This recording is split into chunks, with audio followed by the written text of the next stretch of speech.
जय सिया राम। मैं आचार्य राजेश श्री राम जन्मभूमि अयोध्या से।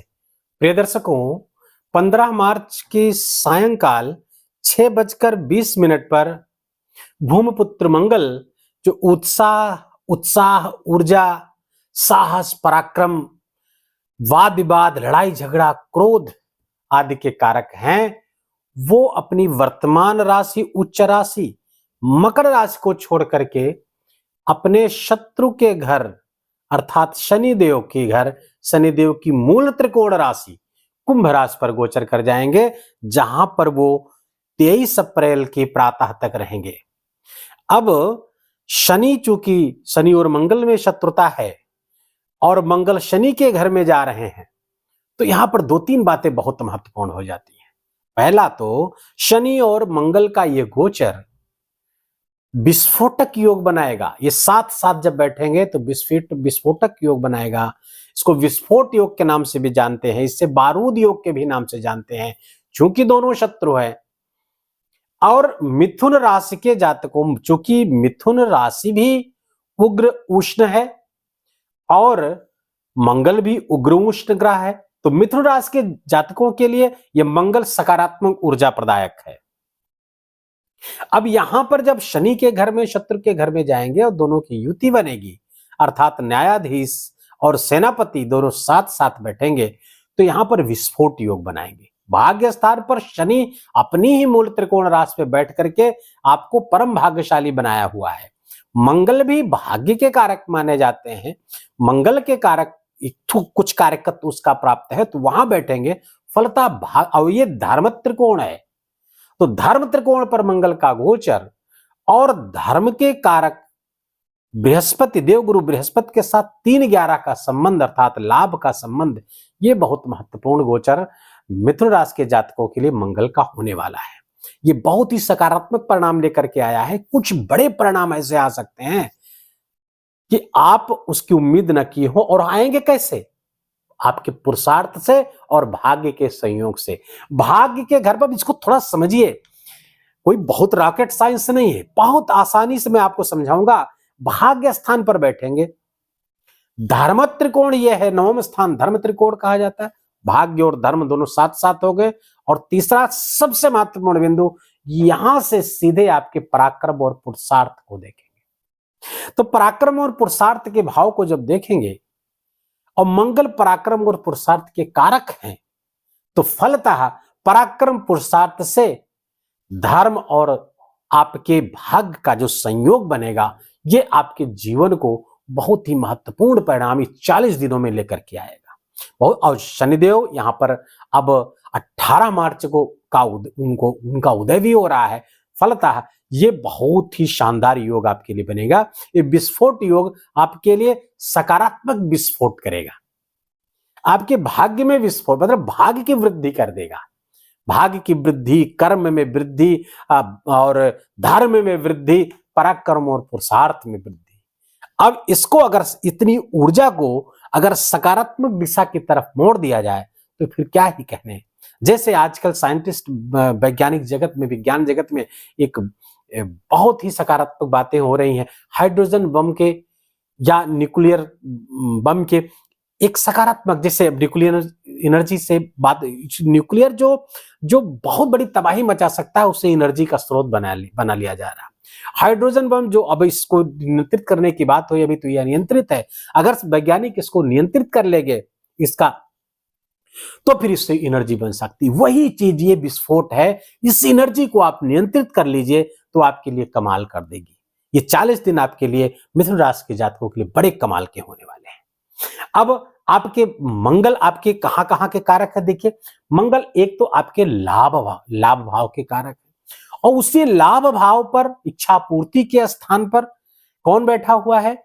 देवगुरु बृहस्पति। देवगुरु बृहस्पति से मंगल का 3-11 का संबंध है, अर्थात मंगल से तीसरे गुरुदेव बैठे हुए हैं और यहां से 11वें मंगल बैठे हुए हैं। तो 3-11 का संबंध अत्यंत लाभ का संबंध है।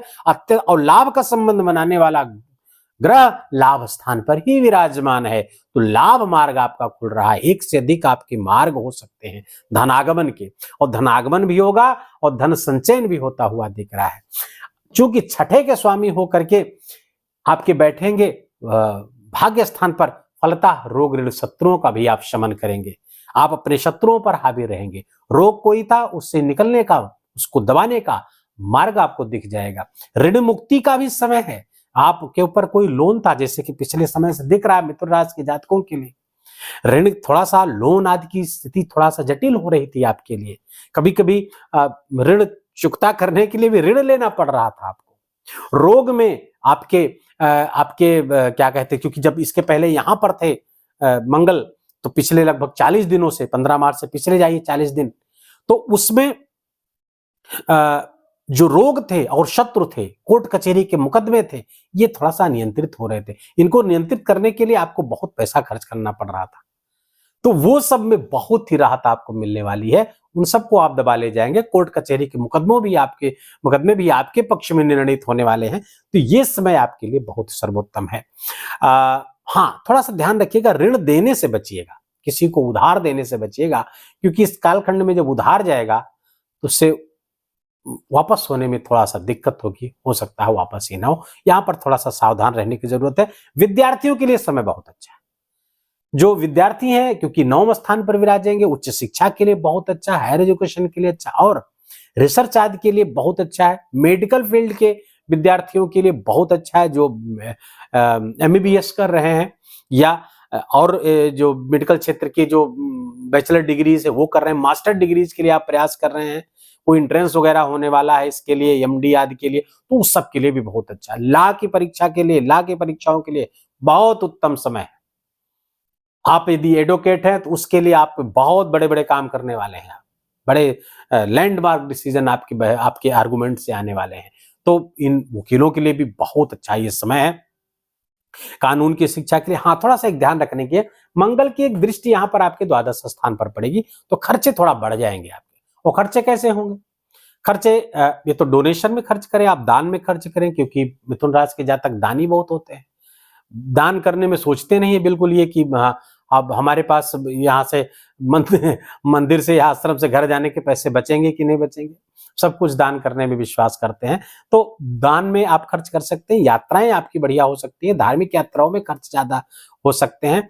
किसी और थोड़ा सा लग्जरियस आइटम पे भी आप ज्यादा खर्च कर सकते हैं। तो थोड़ा सा यहाँ पर ध्यान रखने की जरूरत है, थोड़ा प्रैक्टिकल माइंडेड होने की आवश्यकता है। अब मंगल आपके पराक्रम पुरुषार्थ पर उनकी 7वीं दृष्टि पड़ेगी, ये बहुत अच्छा है, बहुत ही शानदार। भाई बहनों का सुख सहयोग यहाँ पर प्राप्त होगा आपको, और थोड़ा सा बड़े भाई के स्वास्थ्य के लिए, छोटे भाई के स्वास्थ्य के लिए, थोड़ा स्वास्थ्य में थोड़ी परेशानी यहाँ पर हो सकती है। माता जी के स्वास्थ्य में थोड़ी ही गंभीर परेशानी आने की संभावना है। यदि वो पहले से रक्त विकार से पीड़ित हैं तो वहां पर ये कुछ परेशानियां हो सकती है, ब्लड प्रेशर आदि की समस्याएं यहाँ पर बढ़ती हुई दिख रही है। कुल मिलाकर के मिथुन राशि के जातकों के लिए ये गोचर अत्यंत शुभ है, अत्यंत शानदार है। व्यापारी व्यवसायी जो हैं उनके लिए भी ये समय बहुत अच्छा है, क्योंकि गुरु यहाँ पर मंगल के साथ लाभ संबंध बना करके उसकी 9वीं दृष्टि यहाँ पर सप्तम पड़ रही, तो व्यापार व्यवसाय के लिए भी बहुत सर्वोत्तम स्थिति है, बहुत लाभकारक स्थिति है। बस आपको मेहनत करते रहना है, और मेहनत करेंगे भी, पुरुषार्थ करेंगे भी, क्योंकि मंगल की ऊर्जा आपको और मंगल शनि की जो विस्फोटक ऊर्जा आपको आपके व्यक्तित्व पर पड़ रही है, आपके पराक्रम भाव पर पड़ रही है, वो उसको प्राप्त उसमें आप बहुत अच्छा करेंगे। थोड़ा सा संबंध को, अपने रिलेशंस को संभाल के रखने की आवश्यकता है। कहीं कहीं कभी कभी ऐसा हो सकता है, क्योंकि ये ऊर्जाओं का विस्फोट है, आइडियाज का विस्फोट है, विचारों का विस्फोट है, तो संबंध कहीं बिखरने न पाए, इस बात का खास ख्याल रखना है आपको। पिता के स्वास्थ्य का भी ध्यान रखना है, क्योंकि मंगल का यहाँ पर गोचर पिता के स्वास्थ्य को गंभीर रूप से प्रभावित कर सकता है। तो यहाँ पर माता पिता के स्वास्थ्य दोनों का विशेष ख्याल रखना, और एक स्वास्थ्य की बारे में बात की, अपने छोटे भाई बहनों के स्वास्थ्य का भी विशेष ख्याल रखिएगा। बस इतना करने मात्र से ही आपकी मान, प्रतिष्ठा, धन, संपन्न, सम्मान सब मिलेगा। अचल संपत्ति का भी लाभ आपको होता हुआ दिख रहा है, भूमि का लाभ होता हुआ आपको दिख रहा है। अगर आप प्रॉपर्टी डीलिंग से जुड़े हुए हैं, प्रॉपर्टी डीलिंग का काम करते हैं, आप रियल एस्टेट का काम आप करते हैं, उस सब में बहुत जबरदस्त लाभ आपको प्राप्त हो रहा हो। चाहे वो आपकी अपनी संपत्ति हो, उसके खरीद फरोख्त से लाभ मिल सकता है, या आप पहले से दूसरे की संपत्ति लेकर के बेच सकते हैं, तो उस सब के लिए आपको बहुत लाभ यहां से प्राप्त होता हुआ दिख रहा है। अब इस शुभ मंगल के इस गोचर को और शुभ बनाने के लिए और क्या कर सकते हैं आप? पहला तो हनुमान जी की आराधना, ये सर्वोत्तम है। मंदिर जाएं, सर्वोत्तम। मंदिर में जाकर के हनुमान जी को हनुमान चालीसा सुनाइए कम से कम 7 बार, 7 बार, 11 बार। सुंदरकांड का पाठ यदि आप करते हैं तो बहुत सर्वोत्तम, वो सोने पर सुहागा काम करेगा। बस इतना ही करने की जरूरत है और कुछ करने की आवश्यकता मिथुन राशि के जातकों को नहीं है। इसके पहले के गोचर में सूर्य के गोचर की हमने बात की, बड़ा विशिष्ट था, तो उसमें आदित्य हृदय स्तोत्र का पाठ आदि करने, वो तो चलता रहेगा। ये मंगल के गोचर को शुभ बनाने के लिए ये मैंने उपाय बताया है, इसको आप जरूर करिएगा। ये वीडियो आशा है आपको अच्छा लगा होगा, इंफॉर्मेटिव लगा हो। आपका ये 10 मिनट इस वीडियो पर खर्च करना यदि आपको सार्थक लग रहा हो तो वीडियो को कृपा करके लाइक करिएगा, अपनों के साथ शेयर करिएगा और कमेंट में बहुत प्रेम से जय सिया राम लिखिएगा। और अगर कोई प्रॉब्लम है तो पूरे बर्थ डिटेल के साथ उसको भी पूछ सकते हैं। चैनल पर आपका प्रथम आगमन है तो आपका हार्दिक हार्दिक स्वागत है। इसको सब्सक्राइब कर लीजिए और बेल आइकन की घंटी दबा लीजिए। अपना खूब ख्याल रखिए, अपनों का खूब ख्याल रखिए, माता पिता की खूब खूब सेवा करके उनका आशीर्वाद लीजिए। जय सिया राम।